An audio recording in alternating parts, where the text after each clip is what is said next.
I really more than enjoy reading Kenny's letters to this group, to us, to our culture.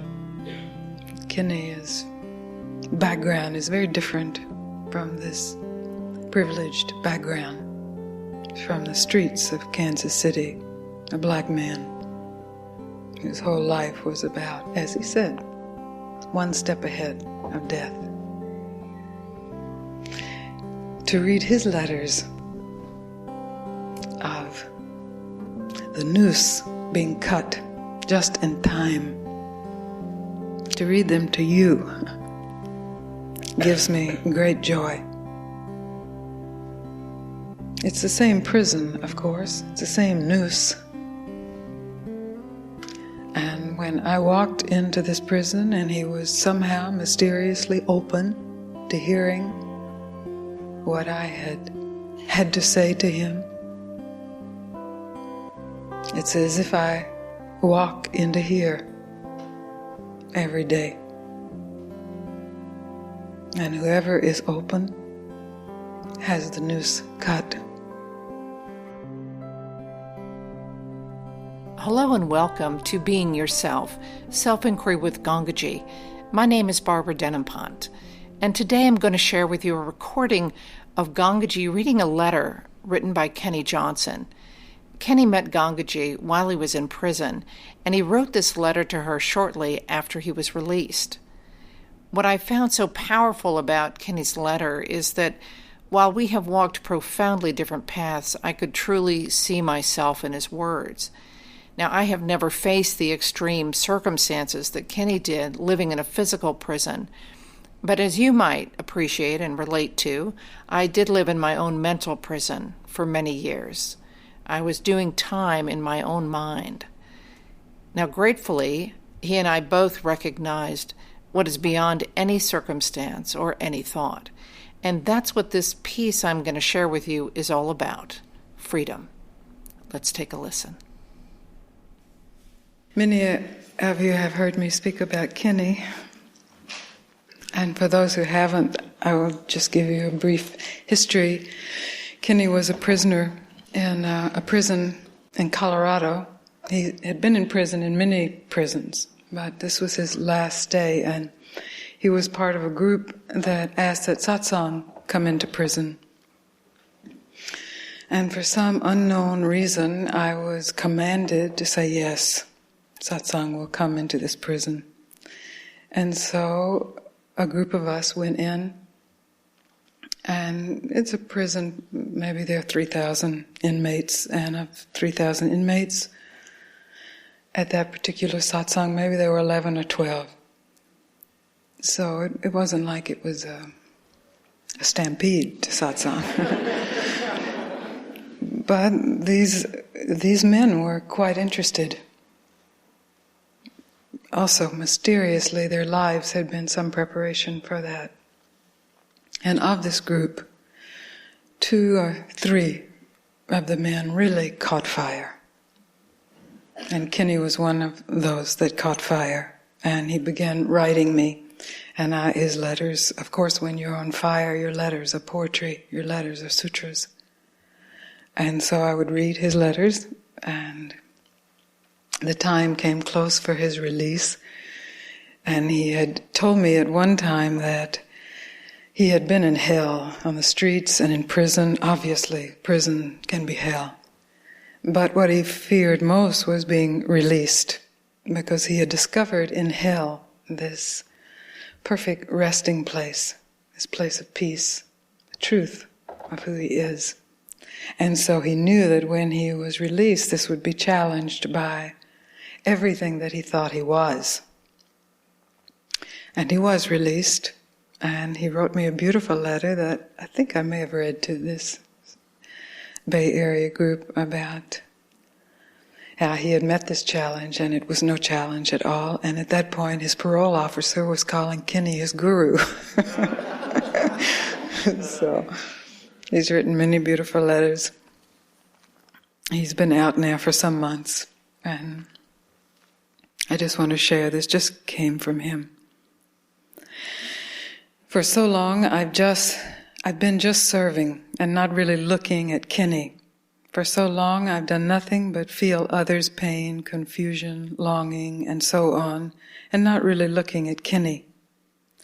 Yesterday, an old prison acquaintance and I talked very intensely about all the people we knew and how they are either dead or literally, criminally insane.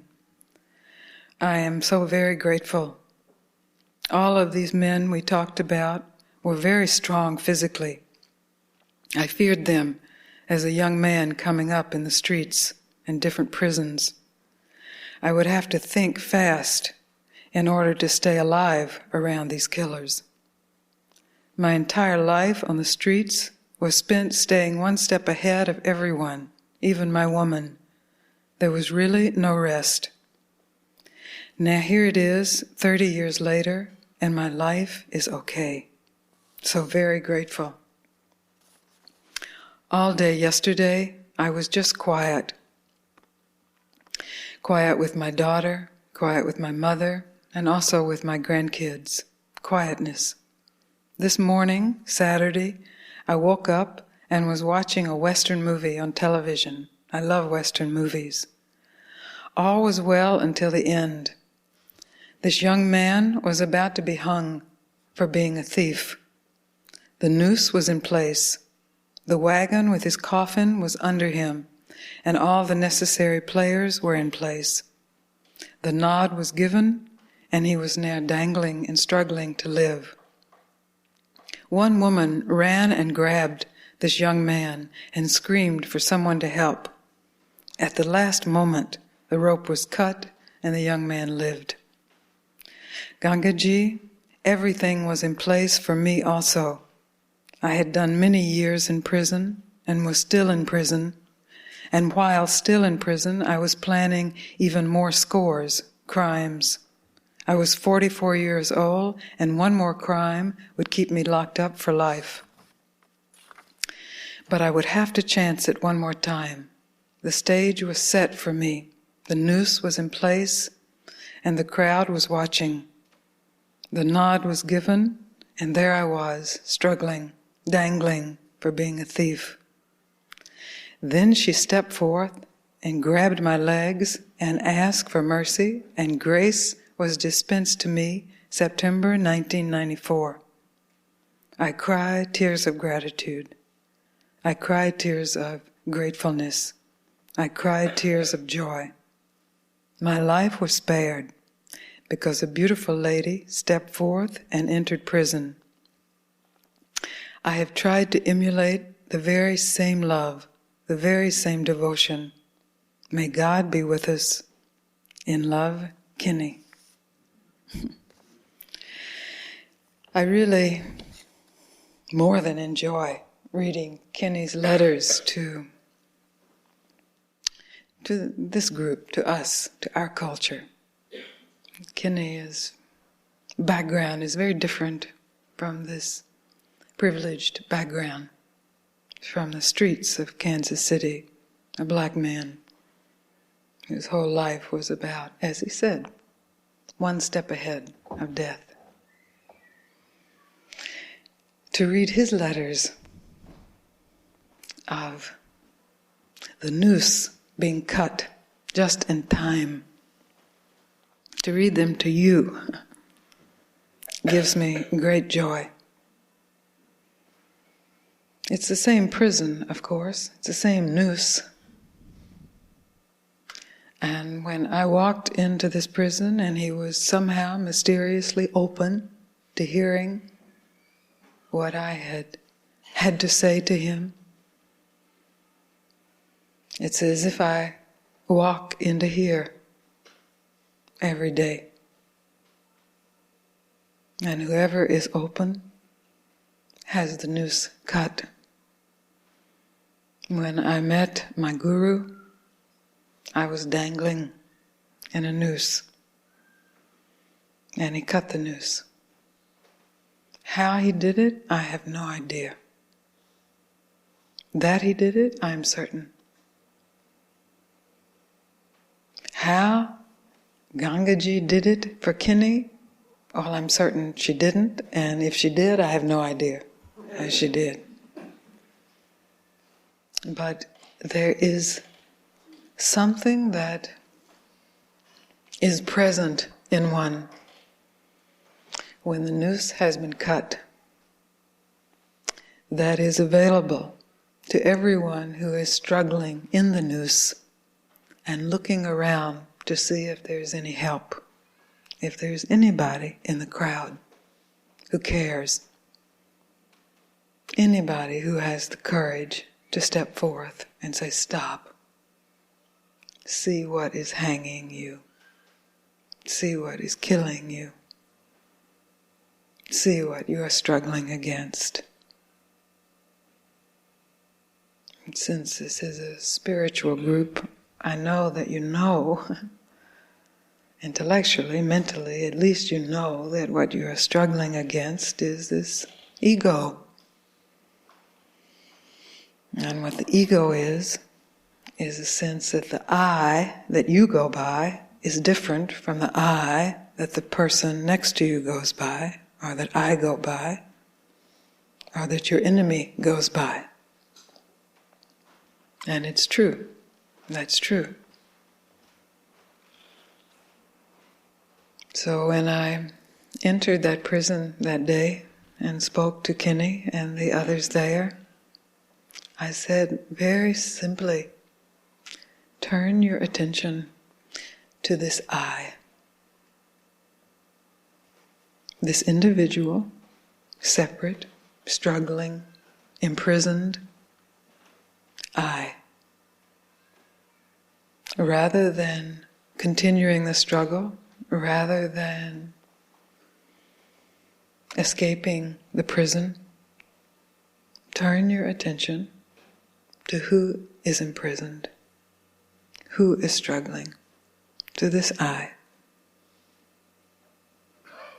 And if you are successful in shifting attention, then you see the door is open. The knot is untied, and you are free. You are free to walk out of prison. You are free to walk out of the egocentric life. You are free to walk back into prison as well. You are free to tighten the knot as well. You are in fact free. Gangaji doesn't give you or Kenny that freedom. Gangaji was just used, is just being used to point to the open door. Most of the men in that prison weren't even interested in satsang. The ones that attended satsang, most of them were interested, but on the periphery. Wanted to talk about it, discuss it, see how it fit historically or philosophically or intellectually in line with what was known, in line with the noose. What fiber of the noose is this? Many people have asked me, what is it you do? And often people will say to me in the midst of a kind of burning explosion, what did you do? So I want to say, once and for all, I'm not doing anything. I'm not using occult powers. I'm not using secret Shakti. I'm not conjuring devas and gods to break you free. I'm not doing anything.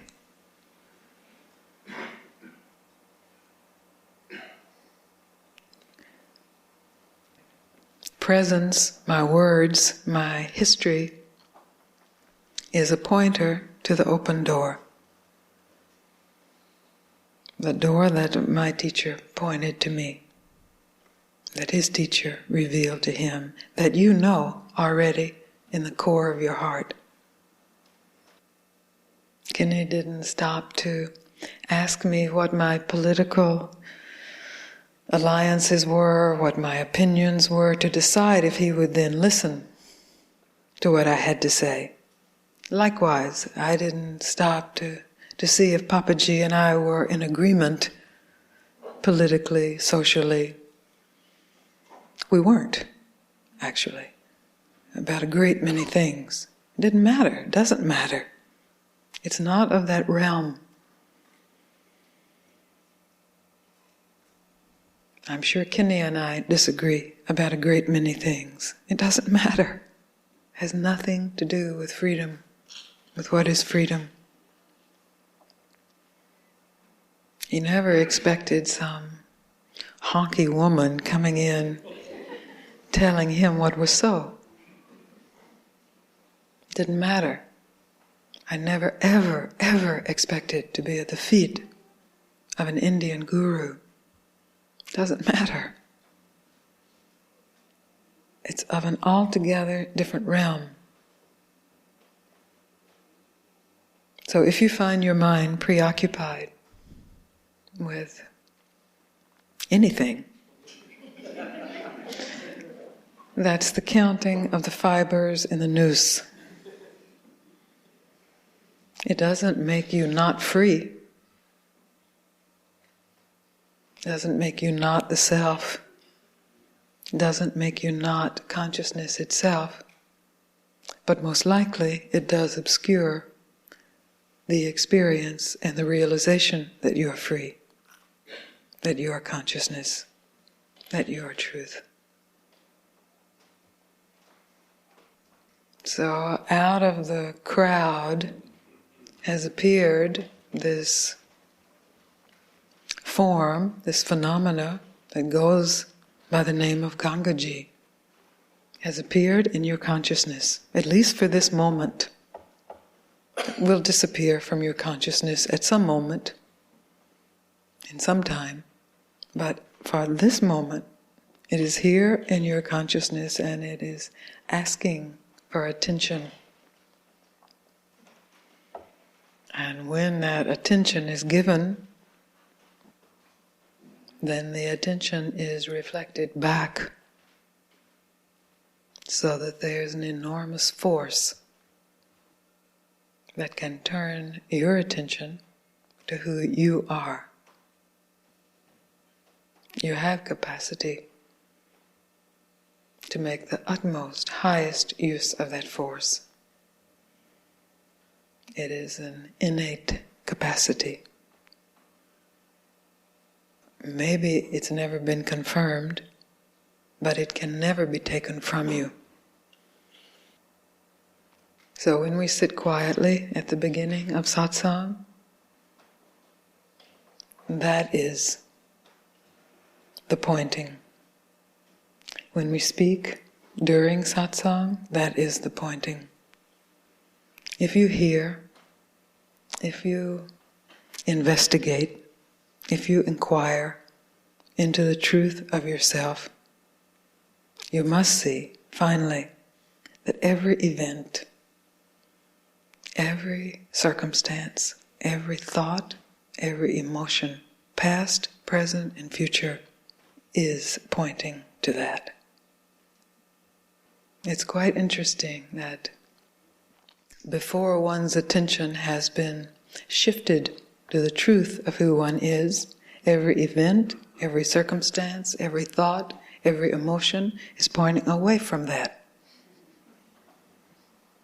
But in this crucial shift, which is really a relaxation, a surrender, an allowing of individual attention to fall back into the source of attention.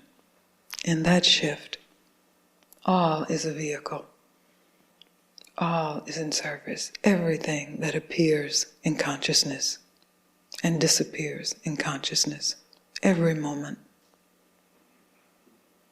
So it is to honor that shift and to honor your attention to that shift and your attention so that all being may recognize itself as that I salute you and welcome you to satsang. Since that letter was written over 20 years ago, Kenny has been sharing what he realized in prison with people living both on the inside and the outside. You can catch up to Kenny by visiting his website, thissacredspace.org. And if you want to find out more about Gangaji, her prison program, which continues to this day, her calendar of in-person and online events, just visit the website gangaji.org. That's spelled GANGAJI.org. If you have a moment to give us a review on iTunes, I would appreciate it, and I'd love for you to share this podcast with others if you feel called. That's how we can make this invitation to freedom ever more available around the world. As always, thank you for listening. Until next time.